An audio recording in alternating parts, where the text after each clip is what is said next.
Hello नमस्कार साथियों, आप सभी का हमारे YouTube channel today current information पर स्वागत है।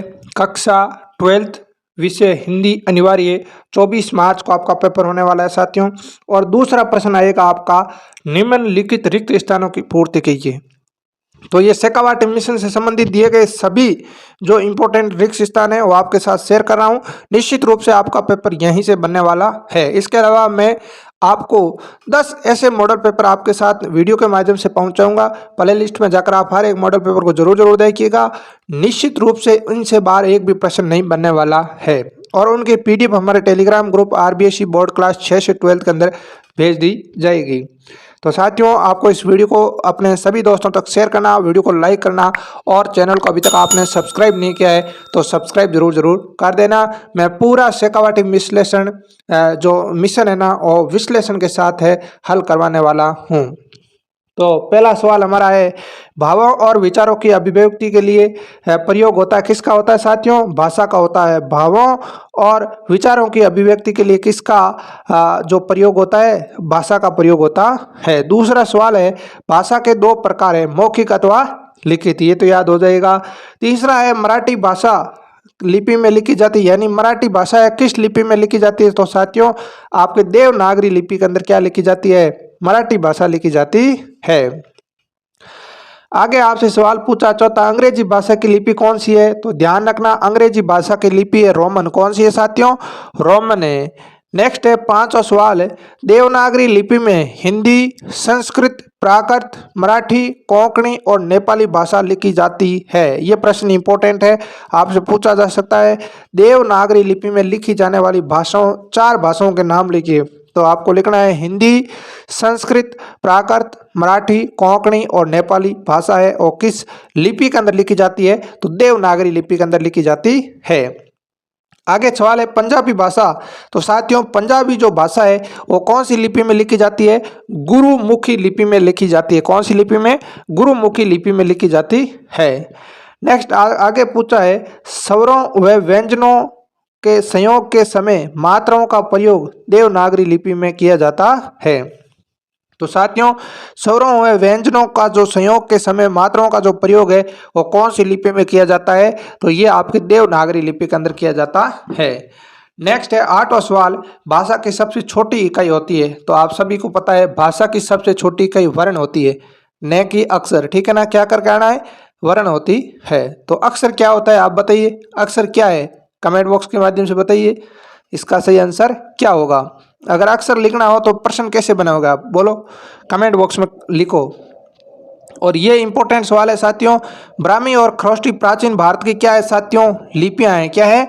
लिपियां हैं। अशोक के अभिलेख कौन सी भाषा में लिखे गए थे? बताओ आप। नेक्स्ट है 10वां सवाल आपसे पूछा है, देवनागरी लिपि का विकास ब्राह्मी लिपि में हुआ था। किस लिपि में साथियों? ब्राह्मी लिपि से हुआ था। ठीक है साथियों, जो देवनागरी लिपि है ना, इसका विकास कौन सी लिपि से होता है? तो ब्राह्मी लिपि से होता है। आगे पूछा है, विचार विनिमय के मौखिक एवं लिखित माध्यम को क्या कहा जाता है साथियों? भाषा कहा जाता है। क्या कहा जाता है? भाषा।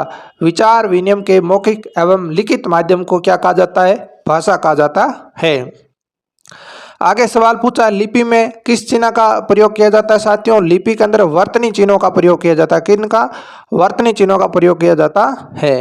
नेक्स्ट सवाल है, मानव जाति के विकास में अभिव्यक्ति का महत्वपूर्ण स्थान कौन रखता है साथियों? भाषा। यानी मानव जाति के विकास में अभिव्यक्ति का महत्वपूर्ण साधन क्या है साथियों? भाषा है। क्या है? भाषा। आगे सवाल है, आम बातचीत के लिए मौखिक भाषा का प्रयोग किया जाता है। आम बातचीत के लिए किसका प्रयोग करते हैं साथियों? मौखिक भाषा का प्रयोग करते हैं। नेक्स्ट है आगे सवाल हमारा, जो भाषा शासन स्तर पर व्यवहृत होती है उसे क्या कहते हैं? राजभाषा कहते हैं। इंपॉर्टेंट सवाल है साथियों, जो भाषा जो शासन स्तर पर जो व्यवहृत होती है उसे क्या कहते हैं साथियों? राजभाषा कहते हैं। जिसमें शासन संचालन करते हैं, हम शासन और नीतियों को लागू करते हैं, तो ये कौन सी भाषा के अंदर होता है? आपके राजभाषा के अंदर होता है। आगे सवाल पूछा है, भारत के भाषा के क्या है? 2 रूप होते हैं। क्या होते हैं साथियों? भाषा के 2 रूप होते हैं। ठीक है। नेक्स्ट सवाल है, भाषा के मौखिक रूप को अंकित करने के लिए जो चिन्ह बने होते हैं उन्हें क्या कहते हैं साथियों? लिपि कहते हैं। ठीक है। भाषा के मौखिक रूप को अंकित करने के लिए जो चिन्ह होते हैं ना साथियों, या जो चिन्ह बने होते हैं उन्हें अपन क्या कहते हैं, लिपि कहते हैं। तो साथियों जैसे अब मैं बोलता हूँ क, तो मैं जैसे ये क लिखा है तो भाषा के मौखिक रूप को लिखने के लिए चिन्ह है ना, ये चिन्ह क्या कहलाता है साथियों, लिपि कहलाता है। क्या है, लिपि कहते हैं। आगे साथियों सवाल है, भाषा सूक्ष्म है और लिपि क्या है, स्थूल है। भाषा सूक्ष्म है और लिपि क्या है, स्थूल है। अगला सवाल है, वर्तमान में हिंदी हमारी क्या है, राष्ट्रभाषा और राजभाषा है। हिंदी हमारी क्या है, राष्ट्रभाषा और राजभाषा है। आगे है, भाषा के कम विकसित रूप को क्या कहते हैं, बोली कह जाते हैं। भाषा के कम विकसित रूप को साथियों क्या कहा जाता है, बोली कहा जाता है। यानी आपसे पूछे बोली किसे कहते हैं, तो आपको लिखना है सीमित क्षेत्र में बोली जाने वाली भाषा को क्या कहते हैं, बोली कहते हैं। किसे साथियों, सीमित क्षेत्र में बोली जाने वाली भाषा को क्या कहते हैं, बोली कहते हैं।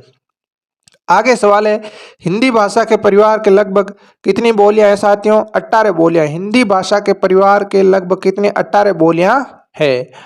आगे सवाल है, सीमित क्षेत्र में बोली जाने वाली भाषा क्या है, बोली है। क्या है साथियों, बोली है। अगला सवाल है साथियों हमारा, बोली ही विकसित रूप होकर, बोली ही विकसित रूप होकर किसका रूप ले लेती है साथियों, भाषा का रूप ले लेती है। बोली ही विकसित रूप लेकर है या विकसित होकर किसका, भाषा का रूप ले लेती है। अगला सवाल है साथियों, जिस भाषा को बालक अपनी माँ वह परिवार से सीखता है वो कौन सी भाषा कहलाएगी, मातृभाषा कहलाएगी। कौन सी भाषा, मातृभाषा। नेक्स्ट सवाल है साथियों, प्रत्येक भाषा का स्तर मानव एवं परिनिष्ठित रूप प्रदान करने के लिए किसकी आवश्यकता होती है साथियों, व्याकरण की आवश्यकता होती है। प्रत्येक भाषा को स्तर मानव एवं परिनिष्ठित रूप प्रदान करने के लिए किसकी आवश्यकता होगी, व्याकरण की आवश्यकता होगी। अगला सवाल है, भाषा को शुद्ध रूप से लिखने व बोलने से संबंधित नियमों का ज्ञान व्याकरण से होता है। कहाँ से होता है साथियों, व्याकरण से होता है। अगला सवाल है, भाषा के शुद्धता के लिए यानी भाषा की शुद्धता के लिए व्याकरण शास्त्र होता है। क्या होता है साथियों, व्याकरण शास्त्र होता है। अगला पूछा, सुनना बोलना पढ़ना और लिखना ये क्या है साथियों, भाषा के 4 कौशल है। भाषा के 4 कौशल का नाम क्या है, सुनना बोलना पढ़ना और लिखना। इसका ट्रिक क्या है साथियों, सुबोपल्ली। क्या है साथियों, भाषा के 4 कौशलों की ट्रिक अगर आपको याद नहीं है तो ये याद रखना, सुबोपल्ली यानी सुनना बोलना, प मतलब पढ़ना, ली मतलब लिखना। ये क्या होते हैं साथियों, भाषा के 4 कौशल होते हैं। आगे आपसे पूछा है अगला सवाल साथियों, भाषा क्या है, अर्जित संपत्ति है। भाषा क्या है साथियों, अर्जित संपत्ति है। ये बड़े एग्जाम के अंदर सवाल पूछा जाता है, भाषा है क्या है साथियों, अर्जित संपत्ति है। भाषा को हम अर्जित करते हैं, न कि अनुकरण के द्वारा भाषा हम सीखते हैं। यानी एक दूसरा, हम परिवार के अंदर एक छोटा बालक होता है जो, जैसे हम भी छोटे थे तब हम हमारी माता पिता की भाषा सुनकर, उनके शब्द सुन करके हमारे जो दिमाग के अंदर है शब्दों का क्या करना भंडार है वो संग्रहण होने लगा और धीरे धीरे हम एक क्या है, शुद्ध भाषा बोलने स्टार्ट हो गए। तो भाषा अर्जित की जाती है। भाषा क्या है, अर्जित संपत्ति है। बोली और भाषा के मध्य क्या है साथियों, विभाषा होती है। बोली और भाषा के मध्य विभाषा होती है। आगे उर्दू भाषा की फारसी लिपि है। उर्दू भाषा की लिपि कौन सी साथियों, फारसी। पंजाबी की कौन सी है, गुरुमुखी, ठीक है ना। और अंग्रेजी की कौन सी है, रोमन। तीनों के ध्यान रखना, बाकी आए जो देवनागरी लगा देना, ठीक है। और अगला सवाल है, व्याकरण के कितने अंग होते हैं साथियों, 4 अंग होते हैं। व्याकरण के कितने अंग होते हैं, 4 अंग होते हैं। अब कौन कौन से होते हैं बताओ आप, अगर याद है तो बताओ सर। याद है तो बताओ दोस्तों। तो ये थे हमारे छोटे प्रश्न भाषा से संबंधित। इनसे बाहर एक भी प्रश्न नहीं बनने वाला है। अगले सेशन के अंदर साथियों हम आपको है अलंकार के प्रश्न है वो सारे हैं समझाने वाले हैं। संपूर्ण अलंकार हम आपको हल करवाएंगे, ठीक है, ताकि छोटे छोटे सेशन हल करवाएंगे तो याद ही होंगे और बोरिंग भी आपको नहीं होगी। तो साथियों इस वीडियो को अपने सभी दोस्तों तक शेयर करना, वीडियो को लाइक करना और चैनल को अभी तक आपने सब्सक्राइब नहीं किया है तो सब्सक्राइब जरूर करना। तो आज के लिए इतना ही, मिलते हैं अगले सेशन में, तब तक के लिए धन्यवाद। जय हिंद, जय भारत।